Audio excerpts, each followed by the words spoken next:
Hey guys, welcome back to Shehan's vlog, and you can see there are some new faces over here, and they're here to share some more new ideas about Cabincrew. And as usual, we got today have a special guest, Danuka. Yes, Danuka. Yep, thank you indeed, Shehan. Well, I'm not quite special now, I guess. Anyways, thank you very much for bringing this opportunity for all of us to share new information and all. So today we have two eminent personalities from the aviation industry itself. I have my dear friend Manuja Silva, who has been here with the aviation industry for quite a long time, as well as our dear friend Shehan Perera, who has been there with two international airlines, and they have so lot to bring into the table. So yeah, and plus don't forget to like and subscribe the channel Shehan's vlog, and make sure that you comment any questions that you guys need about Cabincrew life or anything about Cabincrew. We are here to reply you guys back and come up with the answers for all your questions. Exactly. And so to begin with, I would ask from our Manuja, so how has it been the journey so far? You know, everyone is curious about this job called Cabincrew. So would you like to share your insights about it? Well, actually, it's been an interesting journey. To be very honest, it was exciting because I was in the hospitality industry. So then I happened to join, aviation industry, and I'm still enjoying it. Yeah. Oh, thanks. That's good to hear. So how about Shehan? Well, I've been there in the airline industry for about almost 8.5 years now. So, before that I was in very different fields like banks and other BPO sector and stuff. But this one actually, I kind of like it very much because, especially traveling, one of the main things. Like otherwise, with another kind of job, possibly I would not be visiting so many different places, having breakfast in Paris or having a dinner in Rome. So these kind of stuff, I would never like. Those were just dreams for me before this. So I'm very grateful for this opportunity, what it has brought to me so far. Yeah. So moving on to Manuja, as you know, in Sri Lanka still, let's talk about like your career. So for you, it was a career change as far as I know, because you've been with the fashion industry. As we know that you have been in different fields. For example, you were working as in hospitality industry, as well as you were working in fashion industry. Yeah. And how is the change for you to be in this field? Well, actually, I would say it's an amazing opportunity which I got, because earlier I had been studies in human resource management, and after that I moved to tourism and hotel management. And before I joined aviation industry, I was working in a resort in the management position, and then I got this amazing opportunity and I applied. From the first time itself, I got through. I would say that's a lucky moment. Yeah, true. So from that moment onwards, I thought to myself, this is it, because most of the people are dying to get into this industry, but most of them they couldn't. But I managed it. So that would be the best option. Yeah. So since you were in HR and you have a lot of qualifications as well. So yeah, as you know, that is very generous person. Please. This job is whole new level, is it? That's true. Yeah. Because when I was working in Sri Lanka, I get to meet a lot of nationalities, but the exposure is really good with the aviation industry. Because we get to work with different nationalities. At the same time, we get to see the world. And we get to see the people who live in those countries. Culture-wise. Yeah, traditions and everything is different, and we get to know those, experience and everything. So I think that's the best part of this aviation industry. Oh, that's nice to hear. And Shehan, I'm always curious, was it hard because when you change a certain job, and especially within the same parameters of the industry, in the same industry, sometimes we may have to unlearn stuff. and at the same time we need to learn some new skills. Yes. So was it easy for you to adapt, or was it like how did you manage to, you know, because there may be many of the Sri Lankans or people who are working for an airline, but they want to move to another airline in terms of upgrading their lifestyle and so on.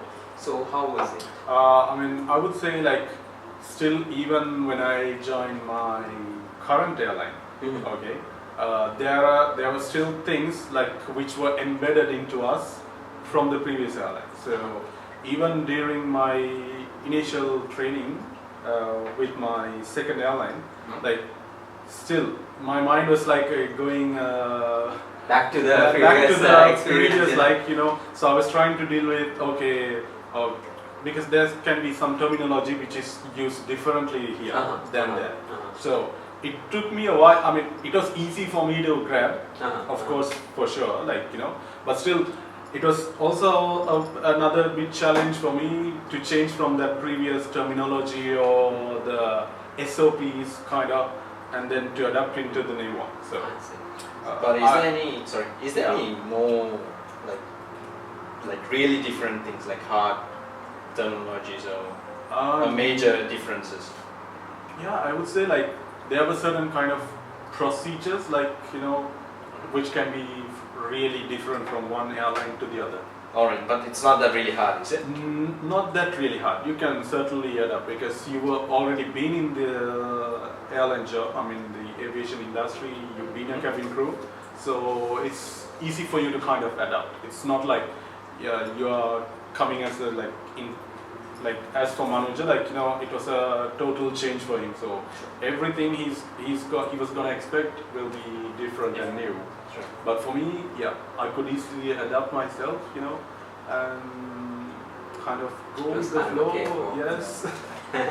So since we came for this point of terminology, I would like to ask from Manuja, how important it is to have a good English knowledge in this job, or does one needs to sort of be very fluent in English, or let's go on, like I have the second part as well on my question. So the first part, is English important? Yes, English is a must. So because it's an international airline, so we need to speak with the customers, we need to work with our colleagues and everything. So English is the language we use. I mean, almost if it's an international airline, English is the language we use. So yes is the answer to the first question.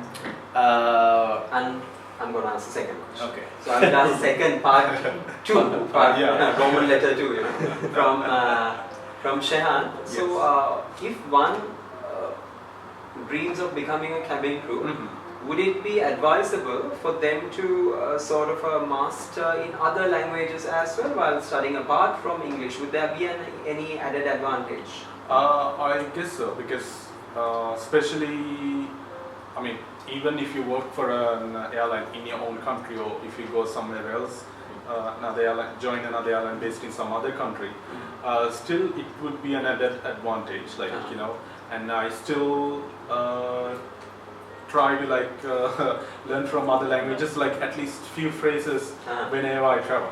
So which this comes in handy. Like sometimes you can at least understand a trouble from which another passenger is having, just from their expressions. So if you would try to understand, you would know, like you can at least, you know, you can read the body language, but apart from that, knowing some expressions at least would be an advantage for sure. Like especially like other languages which are prominent other than English, like French, Spanish, or like German, Russian. These kind of languages are really, because Spanish is spoken by another half of the world as well.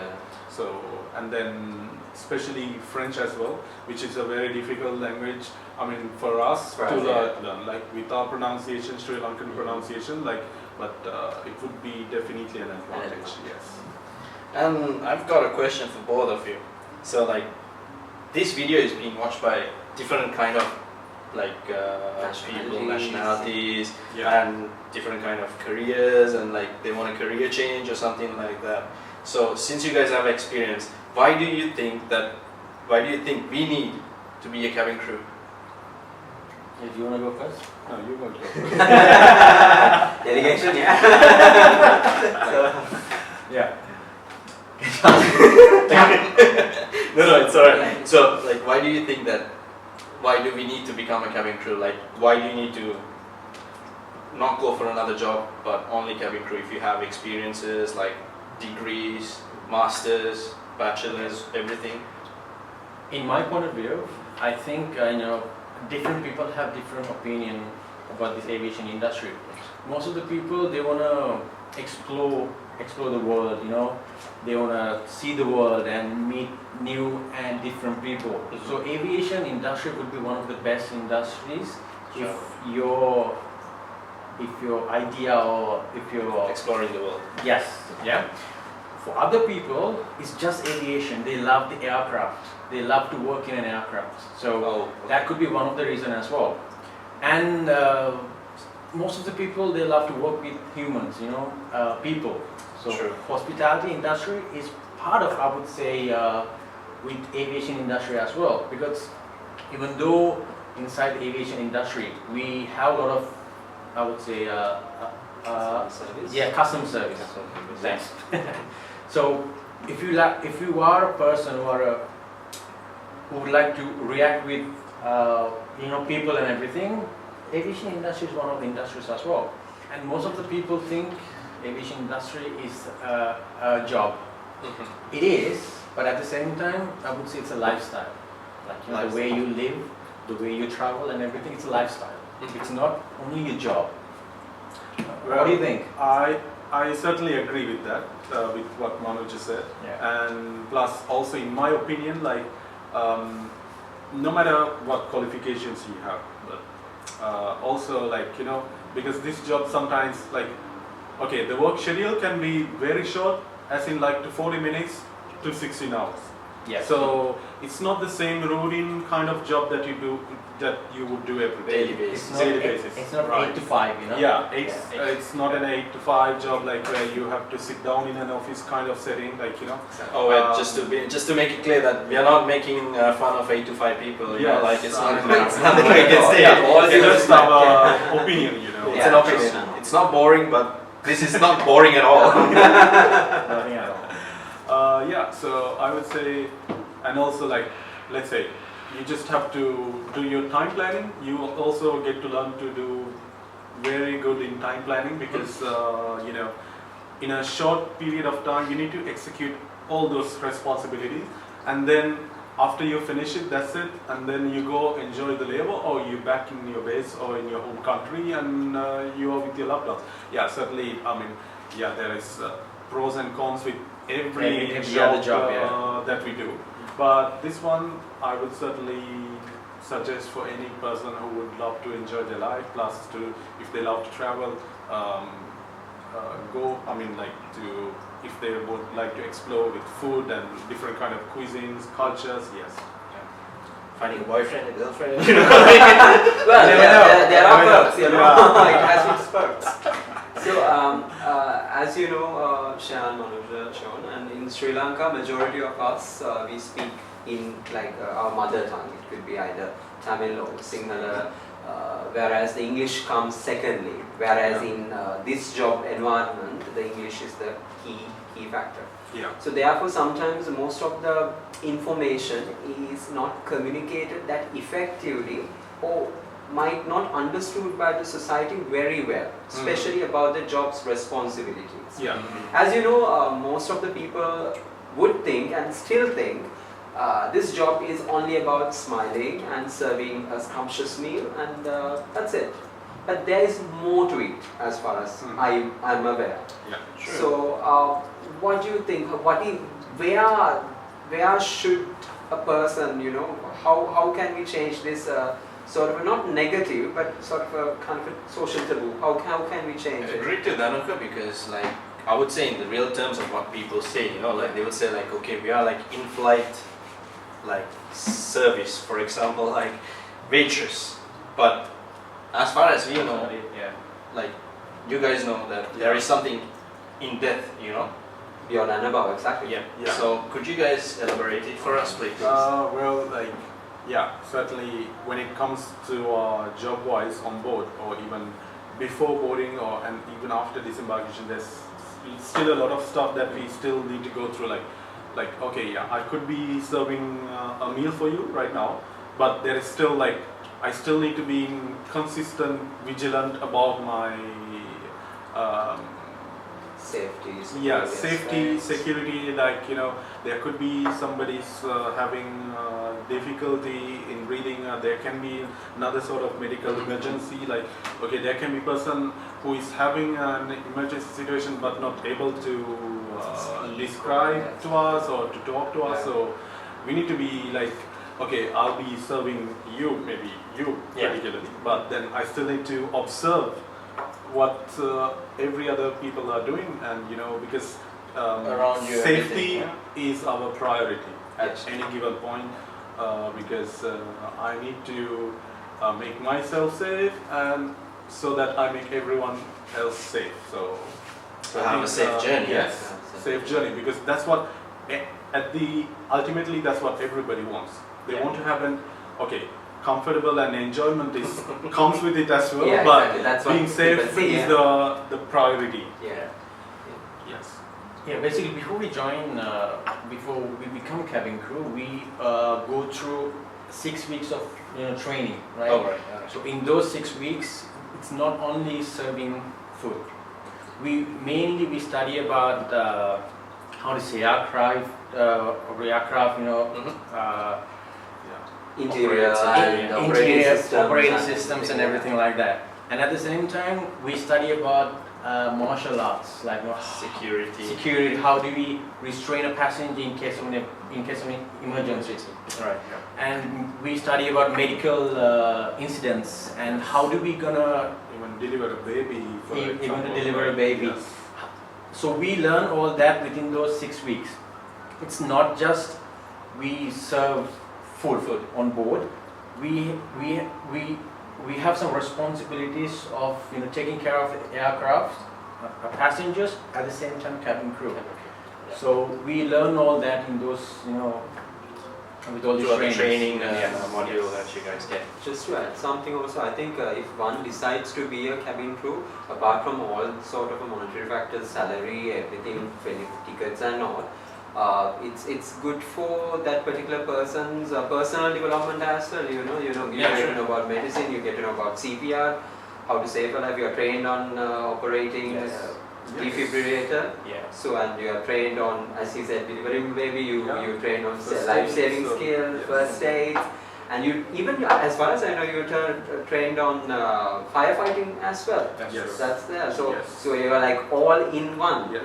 If All someone in one, decides to yeah. join that. Yeah, sure. That's a good skill as well, Yeah, like it's exactly. out of career, like you never thought of learning it, and Yeah, then exactly. now you can learn it, Yeah. and something new as well. So like for me as well, like like if it's something really new to join, I believe, because I don't have a paramedic experience, Yeah, exactly. and then I learned it. So And Shehan, I have a question from you. So while, as far as I know, you've been holding a supervisor position in Sri Lanka, and as far as I heard, you are one of the youngest people to hold that position as well. So you were going in a path. In one way, you have succeeded on one path. yeah. And at the same time, you are kind of making this bold decision to start over in the aviation industry. Yeah. How you felt, like how you made that decision? Because there are people, they're trying from the age of 20 to join cabin crew, and they keep on trying. At the same time, let's say they become 24, and they have developed certain set of skills, and they have gathered certain set of recognition. So how you sort of made that bold decision to restart? Well, speaking about that, that was a tough decision as well, because like I was doing good, like being a supervisor and a brand ambassador. It was really cool. It was really nice. It was like Manuja said, it was like a totally different job opportunity. So I think I went for this one basically like to be cabin crew, because to experience the countries, and well, of course, nothing to hide about. Money, yes, the salary, Yes, I would like to, because I would like to make one day something to myself too. So like as we all are here, and to meet different people, to go for have some different foods. Yes, of course, that was kind of a dream, like being in an aircraft. Yeah, like Manuja said. So that was the whole thing. But there's always pros and cons in both. You know, like so. This is good actually. Yeah. The best, I would say, yeah. That's like one of the best thing ever happened in my life. I'm sure with everyone. I would second that. Danuka. Yeah. So I've seen like a lot of our friends have commented down on our videos. Yeah.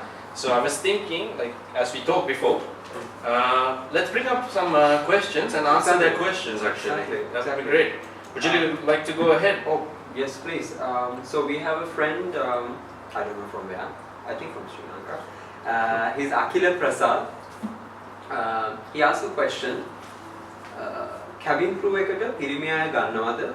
Emirates එක Sri Lankan airline එක female විතරද ගන්නේ?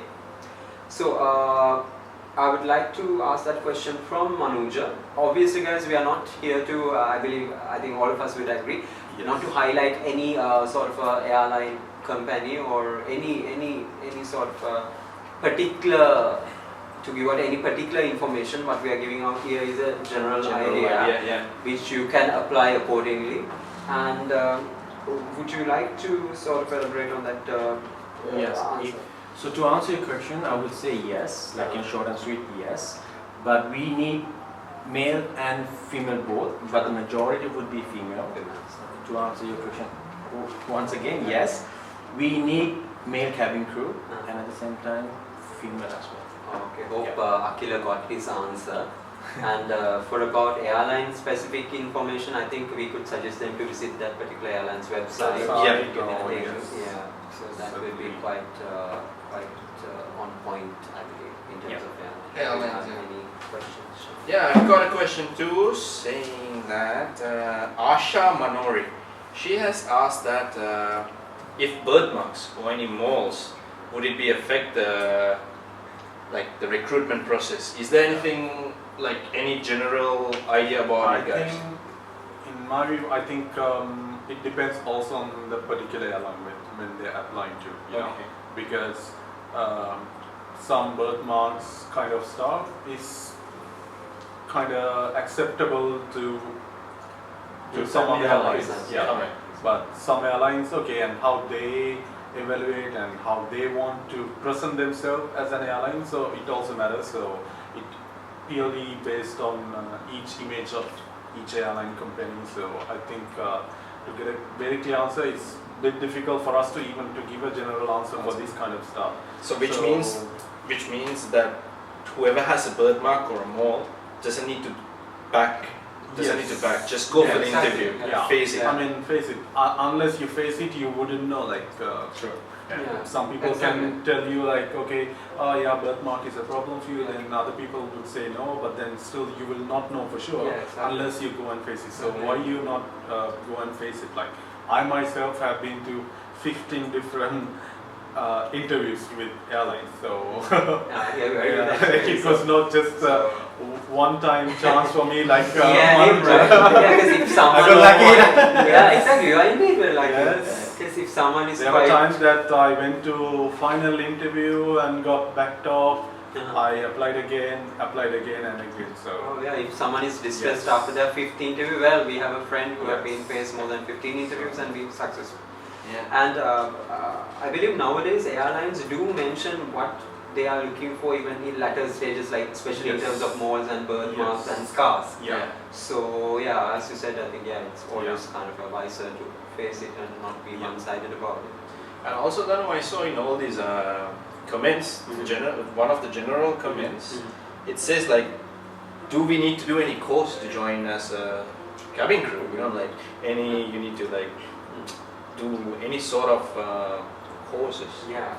So I would say, well, then again the answer cannot be quite categorical also, because in terms of my experience, I can talk for myself.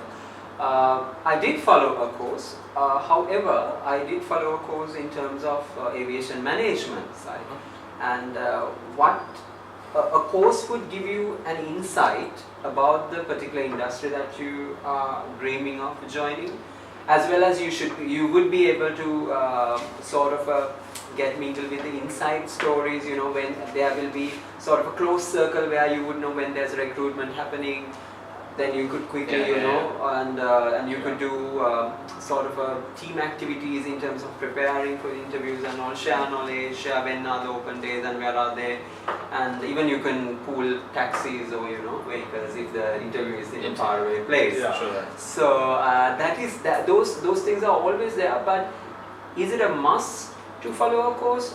Answer, I would say no. No, yeah. It is not a must, but it is indeed would provide the particular person with insights of the course and of what to expect. Yeah, true. Because me neither, I've never done a course, particularly for cabin crew. Yeah. So yeah, and well, we have our Harshani Karunanayaka here. Harshani's question is, airport එක ඇතුලේ jobs වලට apply කරන්න විදියක් කියනවාද? So then again, I believe it's through the website and website, or maybe they will advertise in the newspaper, you know. So. And I trust for those kind of jobs, it's kind of it will play some kind of crucial role in following a course.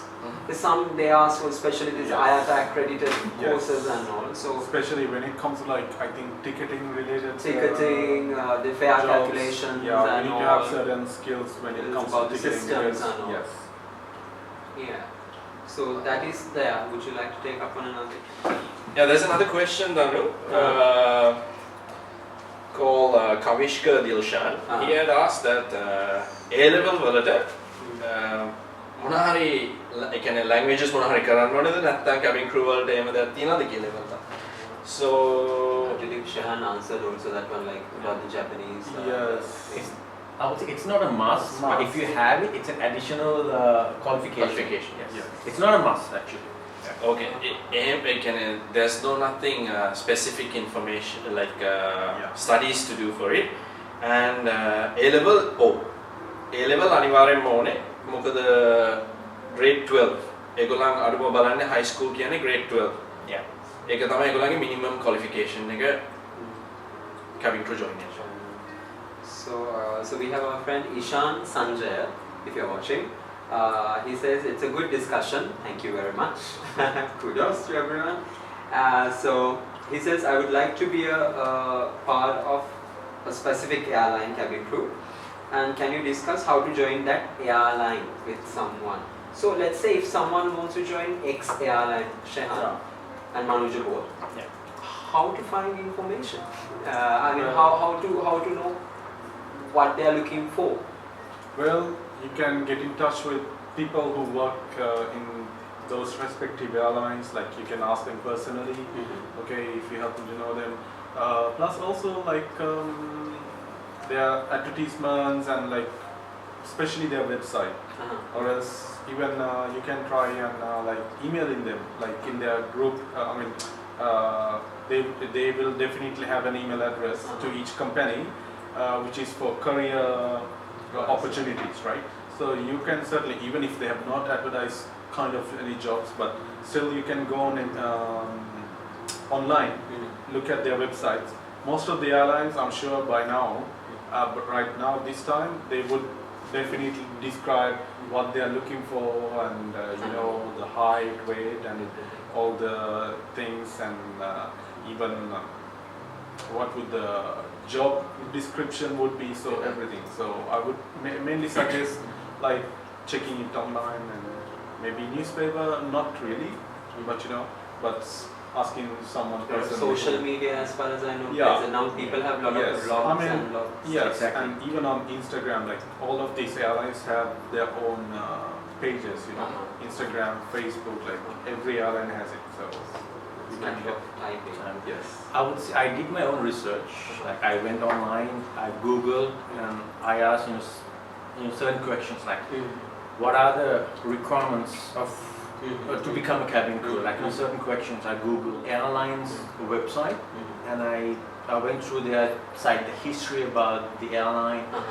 When do they have their opening days and everything. I went and get those details, and I got my CV ready, and I did some research on CV as well, because it gets updated every day, you know, like new versions of CVs and everything. So how to do CVs and everything. So that would be a added, you know, information as well. Ishan has to go through that particular airline's website and do your own research. Do You your know, own research. yeah, talk to your friends, watch some Instagram videos, YouTube videos, you know, and then get some information, more information about it, and just, you know, ready and, you know, be confident, be yourself, you know. That would be the best thing. Best remedy.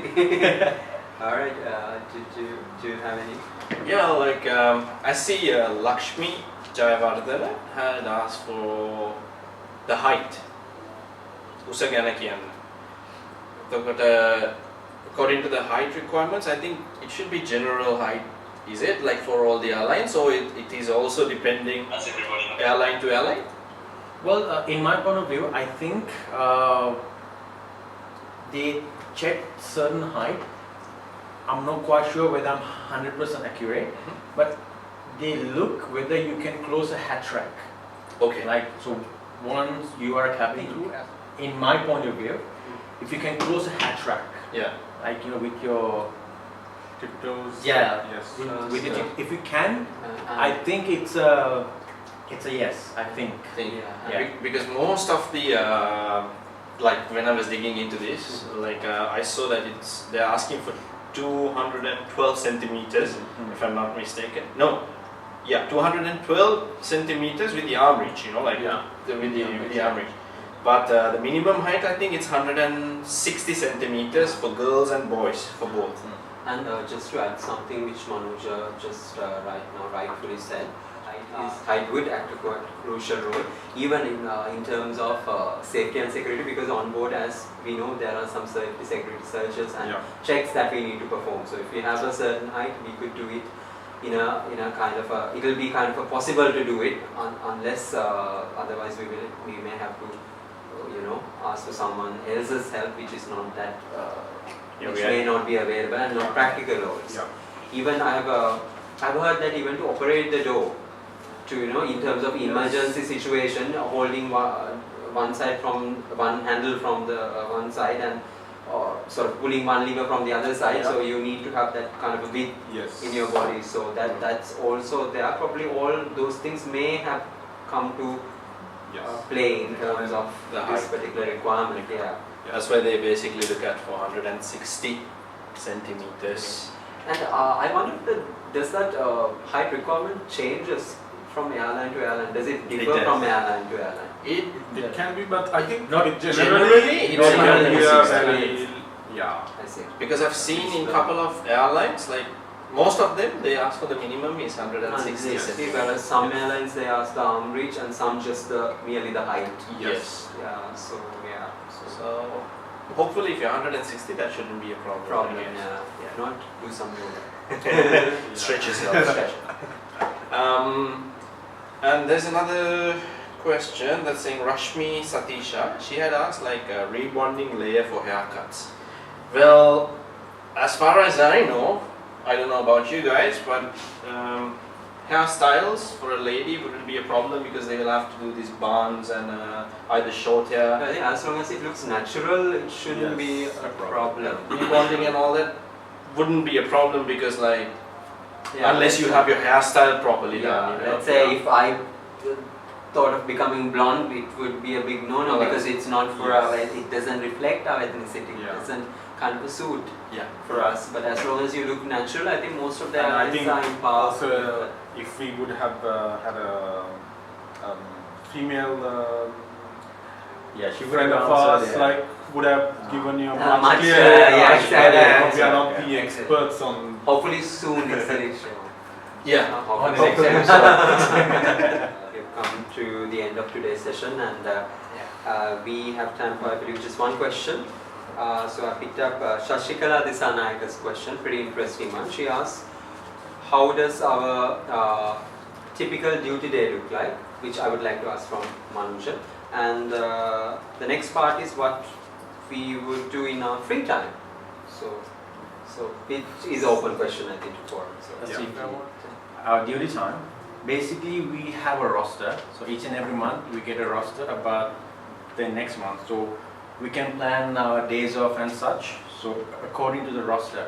So basically, I would say we get flying hours, like duty time. I would say 80 to 100 hours. Yeah. And it depends on airline to airline.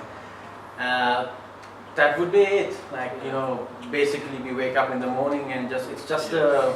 And as far as I know, your morning can be early morning 1 a.m. as well as it can be at night. It can be a day flight. Yeah, that's it. So one has to adjust themselves to these different time patterns. Sometimes, especially when you're taking off in the morning, but still when you reach that particular country after like 16, 15 hours, and again it will be still morning. Well, something that we couldn't touch also, the time zone difference. The time zone, so I believe it's another great topic for another huge long session. So there's a fun part of this question. What do you do in your free time? Especially due to this current situation, I believe we have ample free time available. Yeah. So I'll start from Shehan. Yeah. So in my free time, I try to go out with friends, have some wine, make some dinner or lunch, invite friends over, do some baking, or your hobbies that you do, if you like to play an instrument, these kind of stuff, and pretty much it. And I'm used to do it with my family as well. Sometimes I take if I have 3-4 days off altogether, make a trip somewhere with my family. Sounds quite interesting. Yes. So Shehan, how about you? How do you spend your free time? Pretty much the same. So I have spare time to play some games, go out, hang out with friends, and just chill in the apartment. Of course, all the Sri Lankan mafia and all that coming down here. It's like home away from home for us. And even from family, I almost every day I talk to them. Do a call, a video call, and let them know how I'm doing and everything.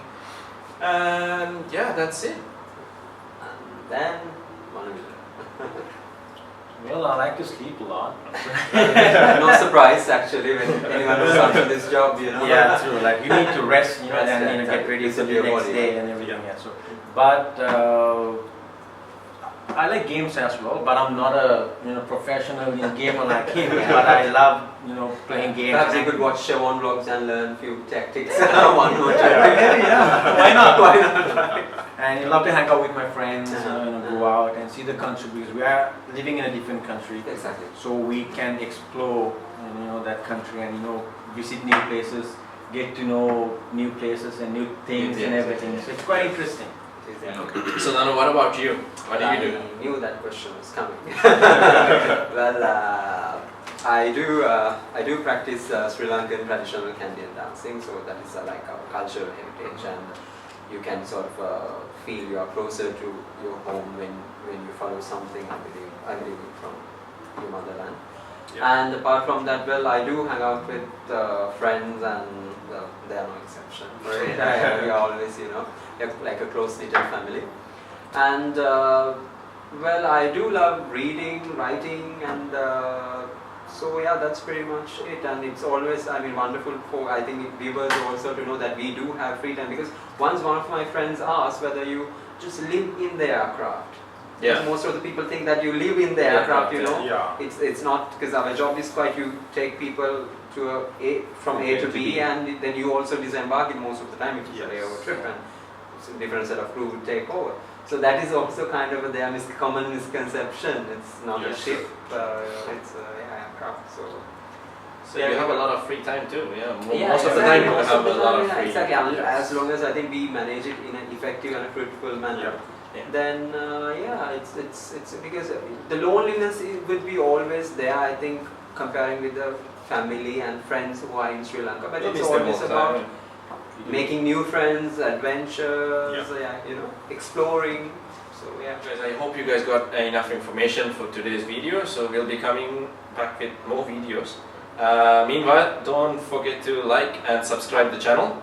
At the same time, if you have any questions and if you want to ask us anything, just let us know. We will get back to you on the next episode.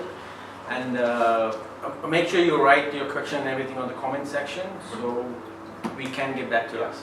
And also, thank you very much for Danuka and Shehan for bringing me and Manuja for the discussion today. Yeah, thank you for having us. It's our pleasure indeed. And බොහොම ස්තුතියි අද දිනත් අපිත් සමග එකතු වුණාට. ඔබ යම් කිසි දැනුමක් මේ ලබනවා නම් ඒ අපිටත් බොහොම තෘප්තිමත් කාර්යයක්. අපිත් ඒහා සමානම වින්දනයක් ලබනවා මේ ඔස්සේ. ඔබට යම් කිසි ප්‍රශ්නයක් වේ නම් යම් කිසි තමන්ට පහසු භාෂාවකින් පහත තියෙන ප්‍රශ්න කමෙන්ට් බොක්ස් එකේ දාන්න පුළුවන්. ස්තුතියි ෂෝන්. ඔබ සමට බොහොමත්ම ස්තුතියි.